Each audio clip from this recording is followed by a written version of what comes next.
Hi అండి, అందరికీ నమస్కారం. Welcome to our channel. వీడియోని స్కిప్ చేయకుండా చివరి వరకు చూడండి. నా ఛానల్ని ఇంకా ఎవరైనా సబ్స్క్రైబ్ చేసుకునే వాళ్ళు ఉంటే ఇంకా మరిన్ని వీడియోస్ కోసం ప్లీజ్ ఛానల్ని సబ్స్క్రైబ్ చేసుకోండి. వీడియోకి లైక్ చేయడం మాత్రం మర్చిపోకండి.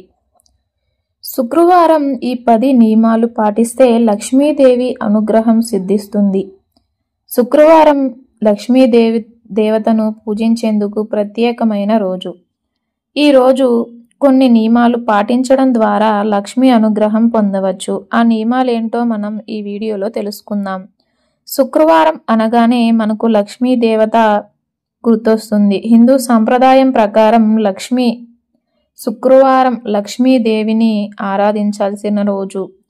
శుక్రవారం దేవతను పూజించేందుకు ప్రత్యేకమైన రోజు. ఈ రోజు కొన్ని నియమాలు పాటించడం ద్వారా లక్ష్మీ అనుగ్రహం పొందవచ్చు. ఈ నియమాలు ఏంటో మనం ఈరోజు ఈ వీడియోలో తెలుసుకుందాం.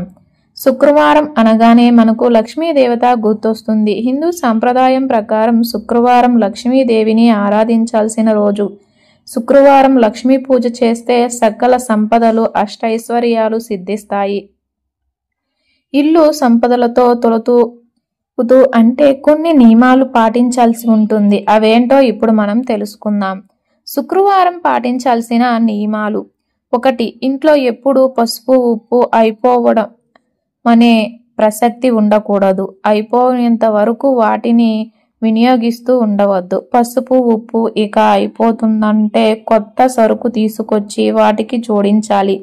అలాగే ప్రతి ఇంట్లో బియ్యం డబ్బాలో బియ్యం కొలిచే పాత్ర ఉంటుంది. దాన్ని ఎప్పుడూ బోర్లించకూడదు. 2. విడిచిన దుస్తువులు ఎట్టి పరిస్థితుల్లో ధరించరాదు. విడిచిన దుస్తువులు ధరిస్తే దరిద్రం చుట్టుకుంటుంది. విడిచిన దుస్తువులను తలుపులకు తగిలించరాదు. 3. సాత్విక ఆహారం మాత్రమే తీసుకోవాలి. మద్యం మాంసం ముట్టుకోవద్దు. పాలు తీసుకోవాలి. 4. సూర్యోదయం కన్నా ముందే ఇంటిని శుభ్రపరిచి తలస్నానం చేసి ఇంట్లోనే పూజ గదిలో దీపాలు వెలిగించాలి. 5. రాత్రి వేళ భోజనం తర్వాత గిన్నెలను ఖాళీగా ఉంచకూడదు. అన్నం పాత్రల్లో కాస్తైన అన్నాన్ని ఉంచాలి. అలా ఉంచడం ద్వారా పితృదేవతల అనుగ్రహం లభిస్తుంది. 6. తప్పనిసరిగా నుదుటిన కుంకుమ ధరించాలి. మిగతా వారాల్లో కుంకుమ పెట్టుకున్నా పెట్టుకోకపోయినా శుక్రవారం ఇది తప్పనిసరి. కుంకుమ ధరించడం ద్వారా వివాహిత స్త్రీలకు కలకాలం సౌభాగ్యం నిలిచి ఉంటుంది. 7. కుంకుమను బదులుగా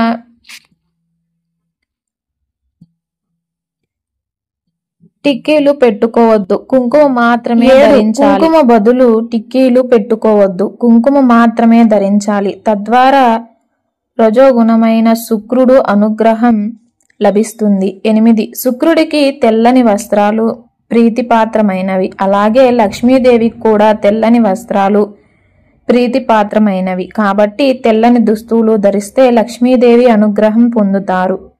9. వీలైతే తామరలు పద్మములతో లక్ష్మీదేవిని పూజిస్తే ఆ దేవత అనుగ్రహం లభిస్తుంది. అలాగే అన్నదానం వస్త్రదానం పుష్పదానం చేసిన శుభ ఫలితాలు కలుగుతాయి. 10.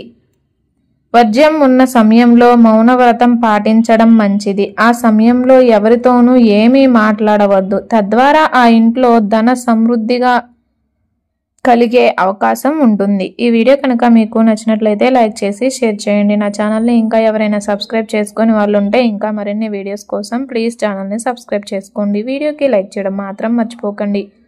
వీడియోని స్కిప్ చేయకుండా చివరి వరకు చూసినందుకు అందరికీ ధన్యవాదాలు. Thanks for watching.